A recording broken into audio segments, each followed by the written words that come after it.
como se eles vissem materializado? Eles vêm. Ah, Eles veem a luz, né? Como se fosse uma roda girando mesmo. Só que, óbvio, né? São extremamente espiritualizados. Deixa eu pegar esse aqui.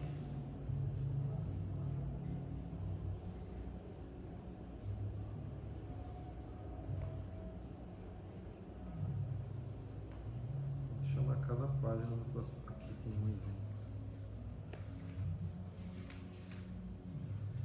Mais ou menos seria isso aqui, tá?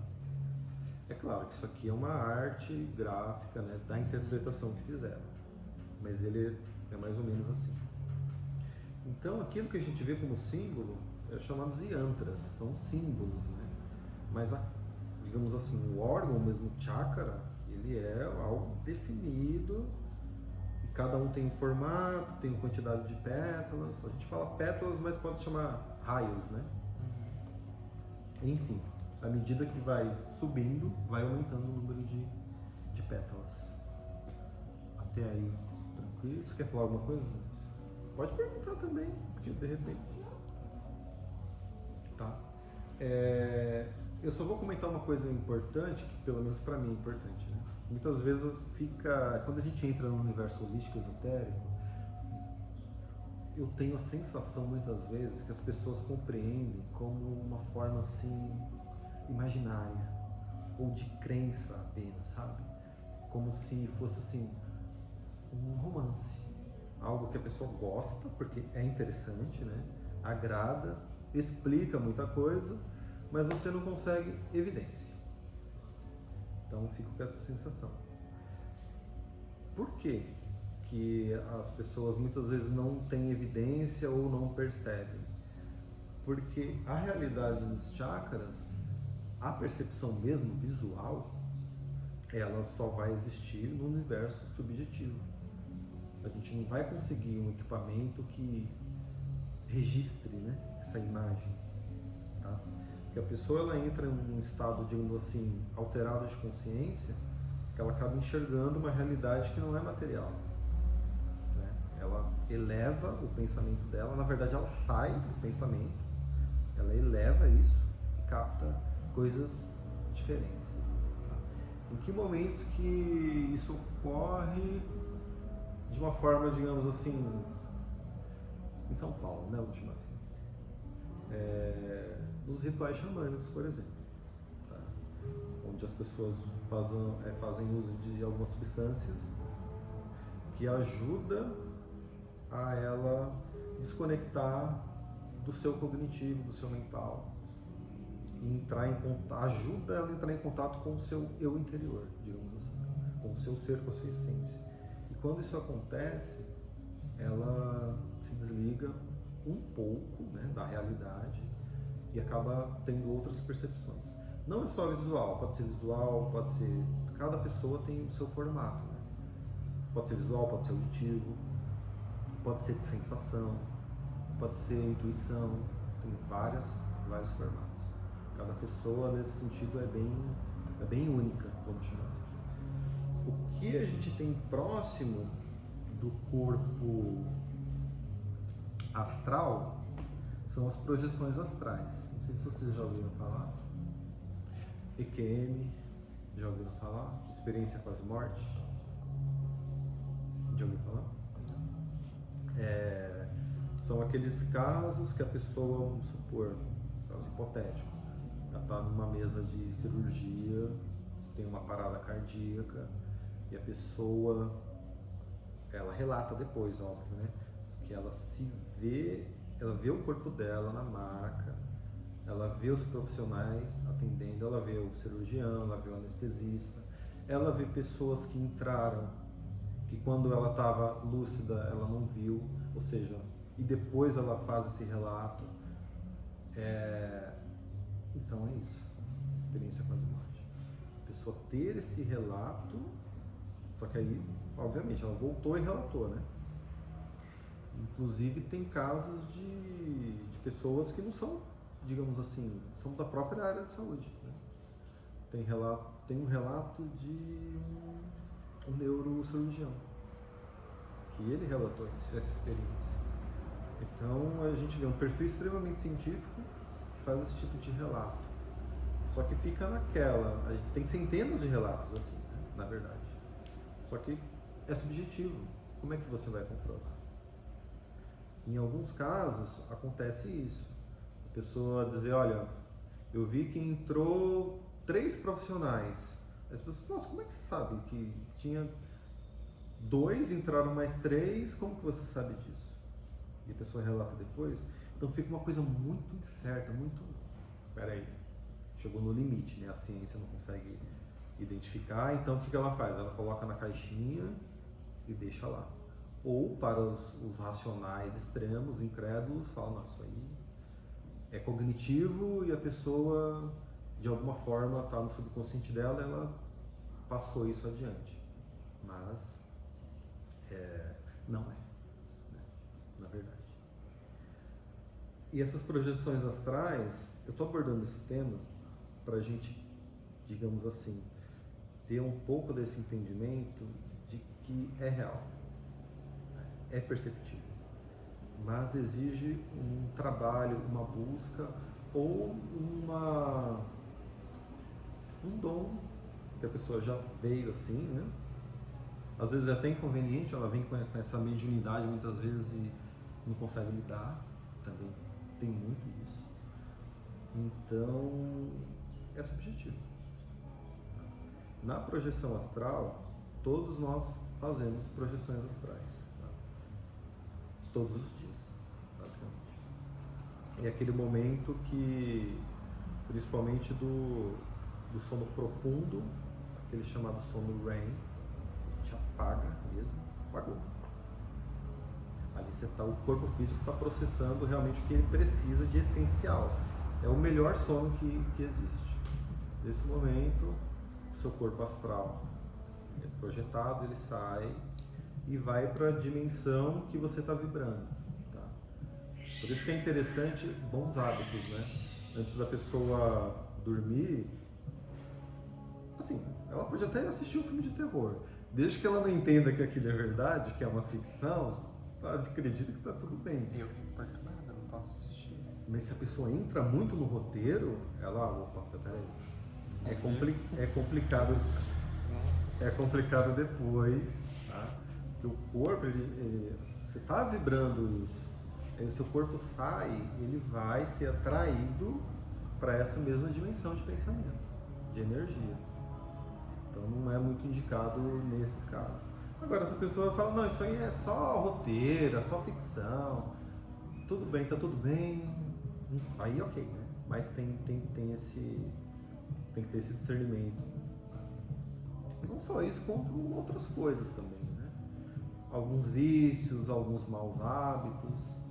Antes de dormir é bom a gente dar uma acalmada, tentar dar uma purificada no pensamento, para poder a gente ter uma vivência melhor no mundo astral. Eu tô falando assim, mas eu acho que isso aí é um assunto também. Assiste seriado lá, etc, vai dormir, etc. Mas eu tenho consciência que não é o melhor, né? Melhor a gente dar uma relaxada, uma concentrada. Por que eu estou tocando muito nesse aspecto?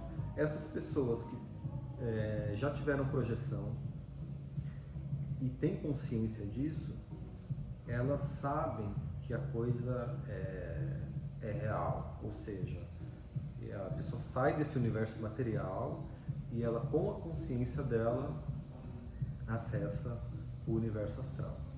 Tá? Em geral é isso. O mental também existe, mas é mais raro, porque o mental ele é um pouco mais elevado.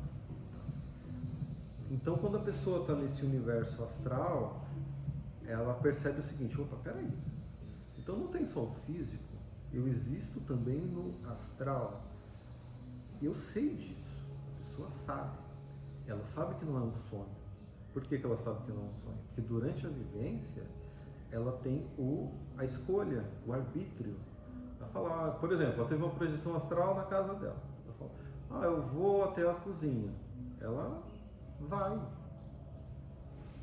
até a cozinha. Aí cada um tem a sua experiência, vai flutuando, vai sentindo que está leve, algumas pessoas vê seres, né? Isso na verdade é a regra, né? Você entrar em contato com outros seres. E a comunicação no astral, ela não é verbal, ela é totalmente intuitiva. Telepatia, sabe? Isso no astral é assim que funciona. Tá conversando com um ser ali, só que apenas por pensamento. Estou tocando nesse ponto para dizer o seguinte: os chakras são os órgãos que ligam esses universos. Então, você teve uma vivência ruim, digamos assim, no dia a dia, uma experiência ruim, né? Você carrega o seu astral com essa energia negativa, isso passa via os chakras para o seu astral. Então, o seu corpo astral fica carregado daquela energia. Aí, quando a pessoa tem a projeção, no mundo astral, semelhante atrai semelhante. Então, ela vai ser atraída para essa dimensão. Aí, uma coisa leva a outra. Ela teve essa experiência, ela volta com esse sentimento, aí ela acaba ficando ruim, né? Teve uma experiência ruim. E é dessa forma que funciona. Então, os chakras, eles são isso. No corpo físico, eles se ligam nos chamados plexos. O que é um plexo? Um conjunto de inervações, né, do sistema nervoso, e tem muito, por isso que é chamado plexo. Então, digamos assim, é um entroncamento, né? Vem de várias partes do corpo e liga ali. Tá? Então, aqui são os principais plexos que a gente tem. Por isso que o chakra, ele se liga ali. Tá? E como que ele funciona? Ele não é superficial. Ele está ligado principalmente na coluna vertebral. Aqui nos chakras mais básicos, né? Nos mais elevados, na glândula pineal ou no Sahasrara, no topo da cabeça. Tá? Tem uma coisa interessante que eu não comentei, que o Muladhara, eles também têm direção, né? Então, se a gente se colocar de lado, ele projeta tanto para frente quanto para trás, né? Ele é com um grande conversor assim, de energia. Tá? No Muladhara, ele tem um direcional para baixo, então a gente está apontando para a Terra, digamos assim, e no coronário para o universo, para cima. Então tem essa grande diferença. Alguma questão que vocês querem comentar? Esses nomes que você estava falando são os nomes dos chakras desses 7? Não. São. Ah, tá. O Muladhara é o mais básico, Raiz, Swadhisthana, o segundo, o Manipura, o Anahata, que é o do coração, aquele mais verdinho do centro, o Vishuddha, o Ajna e o Sahasrara. Tá? São nomes do sânscrito mesmo. Acho que minha pronúncia não deve estar correta, né? Mas o nome é esse. Tá? Mas ele tem nomes que as pessoas mais comuns, né? O chakra do sacro, o raiz, o coronário, também tem esses nomes. Mas eu particularmente acho mais adequado usar essas palavras do sânscrito, eu acho melhor. Tem um detalhe importante que são as cores, tá? Em geral, são essas. Só que o que acontece de fato? Dependendo da cultura e da pessoa, pode mudar, tá? Então, Manipura, ele tá ali amarelo, mas você vai para um país distante, que a cultura é diferente, ele pode vibrar, puxar para um tom mais avermelhado, por exemplo, mais amarronzado. Então tem isso, não é que é um padrão, né? É como o tom da pele, cada lugar é de um jeito e as cores dos chakras também. Só que padronizou nesse formato, tá? Mas não quer dizer que seja isso. Também tem essa diferença. Acho que alguma coisa geral que eu diga. Já falei dos livrinhos. Mas você falou do primeiro e os outros dois? Eu só estou dando uma geral. Uma geral. Tá? Aqui, vamos dizer assim, primeiro que é uma arte. Eu vou pegar esse bastãozinho aqui, vou tentar abordar mais rápido. Na verdade eu tinha até já quase esquecido. Mas vamos lá. Mas deixa eu falar aqui rapidinho. Isso aqui é a Kundalini. O que é a Kundalini? Essa serpente. É claro, é simbolicamente de serpente, né? Mas no corpo é uma energia que sobe entrelaçada. Tá? O que é esse entrelaço? São as nadis, né? Ou seja, são canais energéticos, tá? Feminino e masculino. Então, ela tem na raiz, ela é chamada, aqui é o cox, né? Aquele ossinho que a gente tem cox. Essa energia está enrolada. Sempre eles falam 3 voltas e meia, por isso que tem esse símbolo aqui.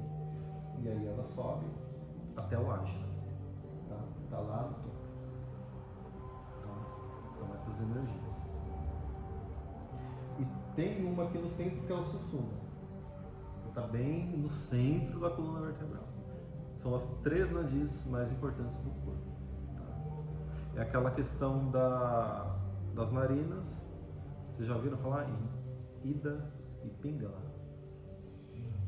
Que é a questão quando se a gente sentir qual narina está mais aberta, mais fechada. É isso, tá? Ou seja, quando a gente está mais em uma energia feminina ou mais masculina. O corpo diz isso, né? Seria isso daqui. Mas a gente pode voltar nesse tema depois, tá?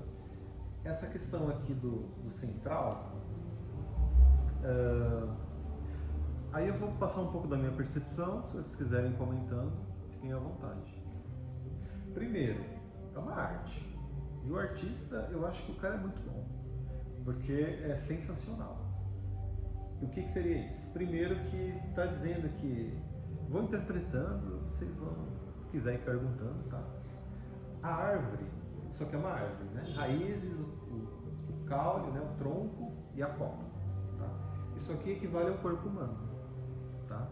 Nós temos as nossas raízes, as nossas partes mais centrais e a nossa copa, que seria o nosso aspecto mais espiritual.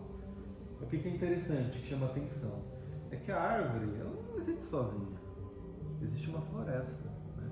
Ou seja, de cara a gente já percebe que cada ser humano é diferente um do outro, cada um vai ter as suas características específicas, porém todos juntos formam uma floresta, né?